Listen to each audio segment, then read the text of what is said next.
Hello everyone, আজকে share করব আমার গৌহাটি ট্রিপের একটা ভিডিও। তো সকালবেলা আমি কিন্তু এয়ারপোর্টের উদ্দেশ্যে বেরিয়ে পড়েছি, আর সাথে রয়েছে আমার মিস্টার। তো বেশ সেদিন ভিড় ছিল কিন্তু, কারণ ঈদের ছুটি কিন্তু পড়ে গেছে। তো যাই হোক, আমরা সকাল সকাল রেডি হয়ে চলে গিয়েছি এয়ারপোর্টে। এবার আমাদের কিন্তু এয়ারপোর্ট থেকে ভেতরে ঢোকার পালা। তো বেশ কিছুটা লাইন পড়েছিল, আর এই দিকে দেখে নিচ্ছিলাম বোর্ডে আমাদের যে ফ্লাইটে যাওয়ার কথা সেটা ডিলে আছে কি না, না অন টাইম আছে। তো যাই হোক, আমরা ঢুকে পড়েছি ভেতরে। এবার আমাদের ওয়েব চেকিং করার পালা।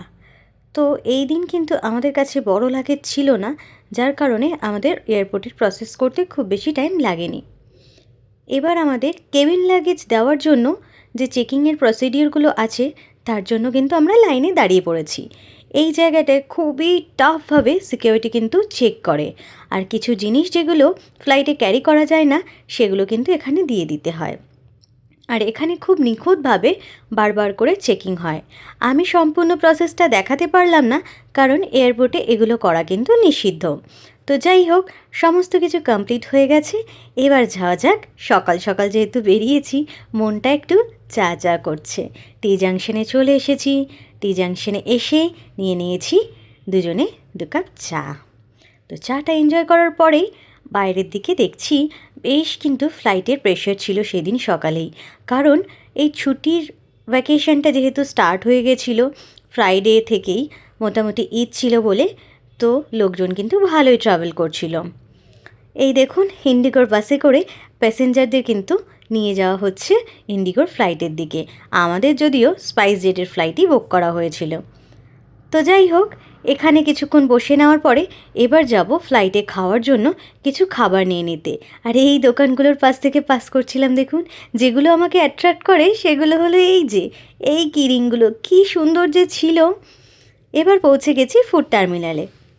ফুড টার্মিনালে গিয়ে আমরা চলে গেলাম এই যে কৈলাস পর্বত বলে এই শপটায়। তো এখান থেকে আমরা নিয়েছিলাম ভেজ স্যান্ডউইচ। আর সত্যি বলতে এয়ারপোর্ট থেকে খাবার ক্যারি করার যদি মনে হয়, আমি বলবো এখান থেকে ভেজ স্যান্ডউইচ ট্রাই করতে পারেন। খুবই ফ্রেশ ছিল, আর ওরা তৎক্ষণাৎ বানিয়ে দিচ্ছিল। খাবার নেওয়া হয়ে গেছে। এবার আমরা চলে যাব যেখান থেকে আমাদের ফ্লাইটে যাওয়ার পালা, সেই গেটের দিকে। তো আমরা ঢুকে পড়েছি। এবার স্পাইস জেটের বাসে করে আমরা কিন্তু ফ্লাইটের দিকে যাচ্ছি। পৌঁছে গেছি। ফ্লাইটে কিন্তু লোকজন তখন ওঠা অলরেডি শুরু করে দিয়েছে। আর দেখুন এয়ারপোর্টের এরিয়াটা কি বিশাল এরিয়া, আর কত কত ফ্লাইট কিন্তু তখন দাঁড়িয়ে রয়েছে। বেশ বিশাল বড় এরিয়া। আর এই দিকে যেটা দেখা যাচ্ছে, এটাই কিন্তু এই যে প্লেনে করে যে সমস্ত জিনিস ক্যারি করা হয় সেগুলোই রয়েছে। আর আমরা এই বাসে করে কিন্তু নেমে পড়েছিলাম। এই দেখুন ইন্ডিগোর ফ্লাইটটা তখন কিন্তু মুভ করছে রানওয়ে থেকে। এটা কিন্তু বেশ দূরেই আছে, এইটা প্রপার রানওয়ে নয়। তো যাই হোক, আমরা এবার ফ্লাইটে ঢুকে পড়েছি। আমি আমার সিটে বসে পড়েছি, আমার মিস্টার তখনও বসতে পারেননি। তো যাই হোক, দুজনে বসে পড়েছি। এবার উইন্ডো থেকে বাইরের দিকটা ভালো মতন নোটিস করছিলাম, আর এত এত প্লেন দাঁড়িয়ে থাকতে দেখছিলাম। আমাদের ফ্লাইট কিন্তু তখন ছেড়েই দিয়েছে। আমরা তখন রানওয়ে থেকে যাচ্ছি। এই রানওয়ে থেকে কিন্তু প্লেন কখনোই ফ্লাই করতে পারবে না। এটা কিন্তু একটা নর্মাল ঢালাইয়ের ওপরে হয়তো রানওয়ে, আমার যতটা মনে হয়। তো আমরা চলে যাব যেটা পিচ করা রানওয়ে, সেখান থেকে কিন্তু খুব স্পিডে চলে গিয়ে ওটা আস্তে আস্তে ফ্লাই করবে, যেটা সব থেকে বেশি আমি এনজয় করি। আমার কিন্তু ফ্লাইটে ফ্লাই করার যে মুহূর্তটা আর নামার যে মুহূর্তটা, ওটা আমি সব থেকে বেশি এনজয় করি। এই যে রানওয়েতে চলে এসেছি, দেখুন ওটার এটার মধ্যে কালারের কিন্তু একটা ডিফারেন্স রয়েছে। আর পেছনে রয়েছে বেশ অনেকগুলো ফ্লাইট, মানে 3টে ফ্লাইট দাঁড়িয়ে রয়েছে, কারণ এটা রানওয়ে থেকে ফ্লাই করার পরে পরপর করে বাকি ফ্লাইটগুলো আসবে। স্পাইস জেট যেটা অ্যাজ ইউজুয়াল লেট করে, সেদিনও আমাদের ফ্লাইট কিন্তু লেটই ছিল। তো যাই হোক, এই যে দেখুন দুটো ইন্ডিগোর পেছনে কিন্তু একটা এয়ার ইন্ডিয়াও ওয়েট করছে। এবার আমাদের এগোনোর পালা, মানে ফ্লাইটটা এবার ফ্লাই করবে। খুব জোরে রানওয়ে থেকে তখন যাওয়া শুরু করে দিয়েছে। এই সময়টা আমি প্রচণ্ডভাবে এনজয় করি। আমার প্রচণ্ড ভালো লাগে যখন এটা খুব জোরে গিয়ে সুন্দর করে ফ্লাই হয়। আমি চেষ্টা করব এই ভিডিওতে সেটা দেখানোর। একটু ভালো করে নোটিস করলে বুঝবেন যে আমার ফোনের ক্যামেরার অ্যাঙ্গেলটা কিন্তু চেঞ্জ হয়ে যাবে, মানে একটু ব্যাকা দেখতে লাগবে, আর তখনই বুঝবেন প্লেনটা কিন্তু ফ্লাই করছে। এই সময়টা এতটাই স্পিড থাকে যেটা আমি কোনো এডিটিংয়ের মাধ্যমে চেঞ্জ করিনি। এই যে প্লেন কিন্তু আস্তে করে মাটির ওপর থেকে উঠে পড়েছে, দেখুন ক্যামেরাটার অ্যাঙ্গেলও বেঁকে গেছে। তো যাই হোক, ফ্লাই করার পরে এই যে নিচটা দেখতে এত সুন্দর লাগছে, যেটা উপভোগ করতে আমার খুব ভালো লাগে। আর অলওয়েজ আমি প্রেফার করি উইন্ডো সিটটাই নেওয়ার জন্য। তো যাই হোক, এই যে আমরা এবার এগোই।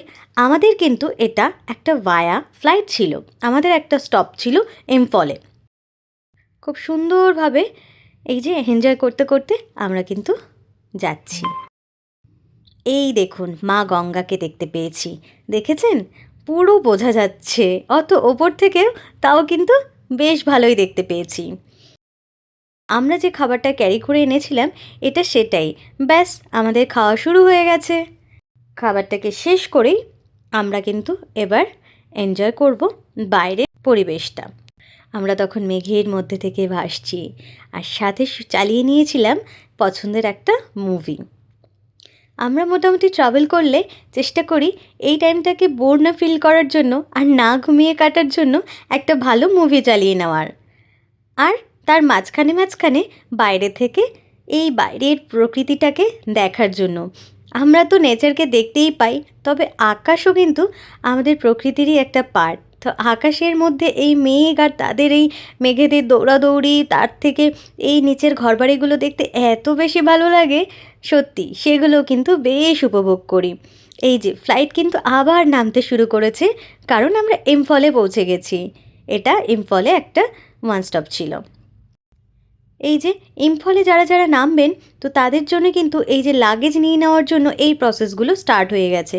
দেখুন এই ছোটো ছোটো কার্টে করে তারা লাগেজগুলোকে কালেক্ট করে নিচ্ছে। আর এখানেও কিন্তু আমাদের আরেকবার আমাদের বোর্ডিং পাসটাকে চেক করা হয়েছিল, কারণ আমরা ইম্ফল থেকে আবার গুয়াহাটি যাব বলে। এটা ভরে গেছে, নেক্সট কার্ডটা এনে সেটাতে আবার কিন্তু তাদের জিনিসপত্র ভরে নেওয়া হবে যারা ইম্ফলে নেমে যাবে। ইম্ফল থেকে ফ্লাইট কিন্তু আবার রানওয়ে থেকে ফ্লাই করার পালা। ইম্ফল থেকে মোটামুটি গুয়াহাটির ডিস্টেন্স খুব বেশি ছিল না, তবে কলকাতা থেকে ইম্ফল যেতে বেশ কিছুক্ষণ সময় লেগেছিল। আবারও ফ্লাইট কিন্তু ফ্লাই করে নিয়েছে। ব্যাস এবার গুয়াহাটির মাটিতে পা রাখার পালা। পৌঁছে গেছি। আর জানেন তো, গুয়াহাটির এয়ারপোর্টটা এত বেশি সুন্দর, কি বলবো। ভেতরে ঢুকেই এই রকম সুন্দর একটা, এটা কিছু একটা গাছের আদলে বানানো, আর পুরোটাই না বাঁশ দিয়ে ডেকোরেট করা। আমার সেটাই মনে হয়েছে, আমি খুব শিওর হয়ে বলছি না, তবে এটা হচ্ছে T2। গুয়াহাটিতে এটা নতুন একটা এয়ারপোর্ট হয়েছে, টার্মিনাল 2। টার্মিনাল 2টা সত্যিই খুব সুন্দর করেছে কিন্তু। এখান থেকে আমরা এবার ভেতর দিকে ঢুকে যাব। ঝকঝকে চকচকে একটা সুন্দর এয়ারপোর্ট দেখে আমার খুব ভাল লেগেছে। তো যাই হোক, এবার এগোনোর পালা। ভেতরে লাইটগুলো এত সুন্দর অ্যাট্রাকটিভ, যেহেতু এটা নতুন করেছে তো এতে এদের লাইটিংগুলো সুন্দর করে করতে পেরেছে। আমি দেখেই বেশ খুশি হয়ে যাচ্ছিলাম, আর খুশিতে খুশিতে হাঁটাহাঁটি শুরু করে দিয়েছি।